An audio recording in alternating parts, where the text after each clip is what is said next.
है कि नहीं अपने बच्चों की सही तरबियत करेंगे इंशाअल्लाह। मेरी बात थोड़ी लंबी हो रही है लेकिन चूंकि मेरे पास वक्त भी कम है, 35 मिनट बोल चुका हूं। मैंने सोचा था कि 25 से 30 मिनट। तो उम्मीद है कि आप सब खैरियत से होंगे। चलिए आज शुरू करते हैं मौलाना अब्दुल्ला सालिम चतुर्वेदी साहब का खूबसूरत बयान। मुझे 2 प्रोग्राम में जाना है, चूंकि ऑर्डर था, हुक्म था, तो इसलिए पहुंचना पड़ा। बेतसानी बस्ती में है, डर भी लगता है, वरना पिछले 10-15 दिन से मैं बाहर था। उमूमन बाहर का प्रोग्राम की मसरूफियत रहती है, इसलिए इलाके में नहीं आ पाता हूँ। वरना आपके इलाके के बड़ी मुस्तनद कई मुअज़्ज़ज़ आलिम दीन मौजूद हैं। मुफ्ती मुजाहिद साहब है, मौलाना नसीमुद्दीन साहब है, मौलाना इब्राहिम साहब हैं। इनसे हम लोगों ने सीखा है। हम तो कुछ भी नहीं है, एक तालिबे इल्म है, लेकिन फिर भी ऑर्डर हुआ आना है। सबसे पहले मुखिया जी का फोन गया था कि अरे वहाँ प्रोग्राम है, आपको आना है। हमने कहा कि इंशाअल्लाह प्रोग्राम में शरीक जरूर होऊंगा, भले ही कुछ मैं पेश न कर सकूं लोगों के सामने, लेकिन ये है उंगली कटाकर शहीदों में भी अपना नाम लिखाने की कोशिश करूंगा। आऊंगा जरूर और कम से कम अपनी शक्ल दिखाऊंगा। खैर मेरी बात चूंकि लंबी होती है, मैं हालात हाजरा पे ज्यादा बोलता हूँ। मैंने उसको छेड़ा भी नहीं है, उसकी जरूरत भी नहीं है, लेकिन आज जरूरत इस चीज की है कि हम अपने बच्चों पर फोकस करें, अपने बच्चे की सही तरबियत करें। 10 साल 5 साल 4 से 5 साल बच्चे की सही तरबियत कर लीजिए, इंशाअल्लाह आपका बच्चा आपके लिए निजात का जरिया बन जाएगा। इंशाअल्लाह अपने बच्चे की सही तरबियत करेंगे इंशाअल्लाह। अब यहाँ से आगे का प्रोग्राम जो तरतीब है उस हिसाब से होगा इंशाअल्लाह। एक बड़ा मजमा होगा इशा के बाद में। हमें चूंकि यहाँ से सफर शुरू करना है, शायद अजान होगी, अजान के बाद में नमाज का उनकी तरतीब है। ये जो भी तरतीब है हजरत नाजिम साहब बताएंगे। बहुत बहुत शुक्रिया जी। हुक्म है कि और कुछ देर लफ्ज़कुशाई करते ताकि लोगों को प्यास बुझ जाती। वो एक प्रेशर है बाहर से कि आप कहां तक पहुंचे नहीं पहुंचे, तो एक रहता है प्रोग्राम वालों के लिए। लेकिन ये है कि जलसा जब ही कामयाब होगा जब सुनकर अमल करेंगे। इंशाअल्लाह अमल करेंगे ना हम लोग, इंशाअल्लाह अपने बच्चों की सही तरबियत करेंगे। बच्चा है 7 साल का 8 साल का, घर खुला दौड़ रहा, कुछ नहीं। बच्चे की सही तरबियत कीजिए। इसलिए नहीं कि आपका बच्चा डॉक्टर इंजीनियर बनेगा। डॉक्टर भी इस्लाम में बनाना जायज है, इंजीनियर भी बनाना जायज है, मास्टर भी बनाना जायज है, सब कुछ जायज है। लेकिन before all things you have to get knowledge about Islam. आपको अपने बच्चे को इस्लाम के बारे में जानवाना बहुत जरूरी है। उसके लिए बाज़ाब्ता किताब लेकर बैठने की जरूरत नहीं है। आप अपने घर में अपने अंदाज से उसकी सही तरबियत कर सकते हैं। बड़े खूबसूरत अंदाज में पंडित दयानंद सरस्वती जी ने आखिर के अंदर में एक जुमला यूं कहा, मातरमान पितरमान चार्यवान पुरुषो वैदा प्रशस्ता धार्मिकी विदिति यस्समास्मकमहा। नूरुन अला नूर है वो माँ बाप जिसके जो दीनी हो, यानी जो नेक हो। अगर नेक माँ बाप है तो जाहिर सी बात है कि बच्चे को भी बुरी बातों से रोकेगा। बच्चा चोरी करेगा तो उसकी तंबी करेगा। लेकिन अगर माँ बाप ही पेटल है, माँ बाप ही चोर है, माँ बाप ही डाकू है, माँ बाप ही बेईमान है। कई जगह हमने देखा अपने बच्चों को लोग लगा देते हैं चोरी करने के लिए, डाका जनी के लिए। नहीं, माँ बाप नेक है। माँ बाप अगर नेक है तो उस बच्चे के लिए बहुत बेहतर बात है कि माँ बाप की सही तरबियत से उसका बच्चा, उसके लिए आने वाले उस बच्चे की भी मुस्तकबिल रोशन होगी और फिर वो बच्चा अपनी जिंदगी के अंदर कभी भी कोई दिक्कत और कोई परेशानी महसूस नहीं करेगा और कल कयामत के अंदर वो बच्चा उसके लिए निजात का सामान होगा। अगर जिसके माँ बाप नेक हैं, दीनदार हैं।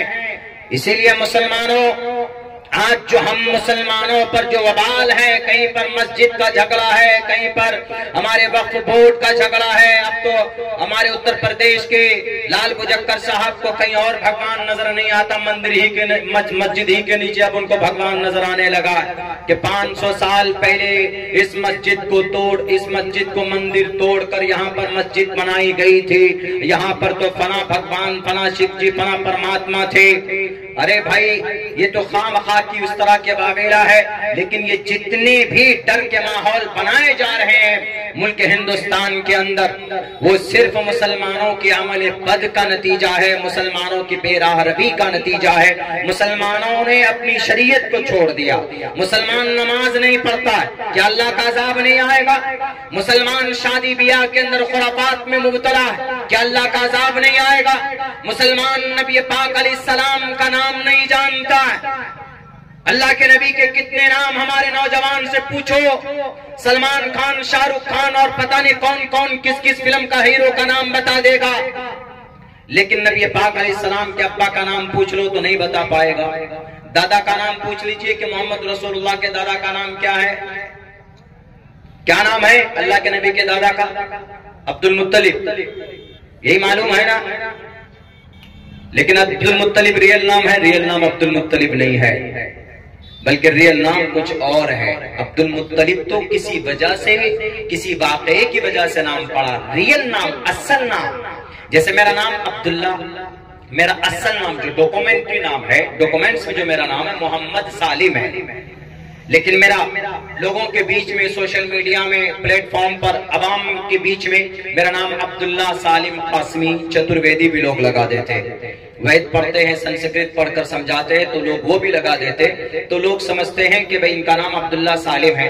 कोई भी अगर पूछेगा कि मोहम्मद सालिम तो नहीं बताएगा, अब्दुल्ला सालिम चतुर्वेदी नाम करके सोशल मीडिया पे देखेगा भाई कौन है? अब्दुल्ला सालिम साहब, वो चतुर्वेदी साहब। हालांकि चतुर्वेदी कहीं से कहीं तक भी नहीं, मेरे किसी सर्टिफिकेट में चतुर्वेदी नहीं है, मैंने दारुल देवबंद से फजीलत की उसके तस्दीकनामे में नहीं है, उसके आई कार्ड में नहीं है, मेरे वोटर कार्ड, आधार कार्ड में नहीं है। मेरा नाम मोहम्मद सालिम है, ये नाम है हमारा पूरा का पूरा। तो होता है तो अल्लाह के नबी अलैहिस्सलाम के दादा का नाम क्या है? हमारा नौजवान तो अब्दुल मुत्तलिब भी नहीं बता पाएगा, कहेगा पता नहीं दादा का नाम कौन जानने गया है मोहम्मद रसूलुल्लाह का। अरे वो मोहम्मद अलैहिस्सलातु वस्सलाम। आज तो फिल्में रिलीज होती है, पुष्पा टुष्पा, लोग पागल है देखने में। कितना 10 दिन में कितना 100 करोड़ रुपए कमाया, 1788 करोड़ रुपए कमाया। आज ही एक न्यूज पढ़ रहे थे हम, तो उसमें फ्रंट पेज पे दिया हुआ था कि इसने फला का रिकॉर्ड तोड़ा, फला का रिकॉर्ड तोड़ा। उन 1788 करोड़ रुपए उसने कमाया, एक डुप्लीकेट मूवी बनाकर आपको बेवकूफ बनाया, और उन 1788 करोड़ रुपए में आपका भी पैसा है। आपने जो फिल्म अपने मोबाइल में डाउनलोड किया है उसके लिए आपने जियो रिचार्ज किया, 349 का या 500 का या 700 का वो पैसे की शेयरिंग उनको गया कि नहीं गया? आपने 1 GB डाउनलोड किया, आपने कहां से? वेबसाइट से किया होगा, या कहीं पर भी बहुत सारे ऐप्स होते वहां से करते हैं। तो आपको उस फिल्म को प्रमोट करने में आपका पैसा वहां पर गया है, पैसा वो कमाया। आपको क्या मिला? लॉलीपॉप, कुछ नहीं मिला। कोई मिला? कुछ नहीं मिला। मरने के बाद ये फिल्म देखने का गुनाह भी 3 घंटे का, 3-3.5 घंटे की ये फिल्म है। 3 घंटे तक आपने फिल्म देखे, और आपने रात में देखा होगा या आपने जोहर के वक्त देखा होगा, आपने अपने कीमती वक्त को जाया किया है। अजान हुई होगी, नमाज का वक्त आया होगा, आपने नमाज नहीं पढ़ी होगी, आपकी 3 घंटे की लज्जत खत्म हो गई, लेकिन गुनाह बाकी रहेगा। और ये गुनाह आपको कल क़यामत में जहन्नम में घसीट कर जब तक नहीं घुसाएगा तो अल्लाह तबारक तब तक आपको वो फिल्म आपका पीछा नहीं छोड़ने वाली। तो ये क्या अच्छा फायदा है, क्या अच्छा काम है फिल्में देखना? क्या मिलता है जरा बताओ। अमिताभ बच्चन से इंटरव्यू में किसी ने पूछा था कि आप तो बड़े एक्टर हैं, सुपरस्टार हैं, जरा बताइए आप कब तक अपनी जिंदगी में फिल्म बनाने वाले? तो उनका एक इंटरव्यू छपा था, शायद फेक हो या कुछ भी हो, लेकिन बाइसे इबरत है उनका जवाब जो था। उन्होंने कहा कि मैं उस वक्त तक भारत के अंदर फिल्में बनाता रहूंगा जब तक भारत के लोग बेवकूफ बनते रहेंगे।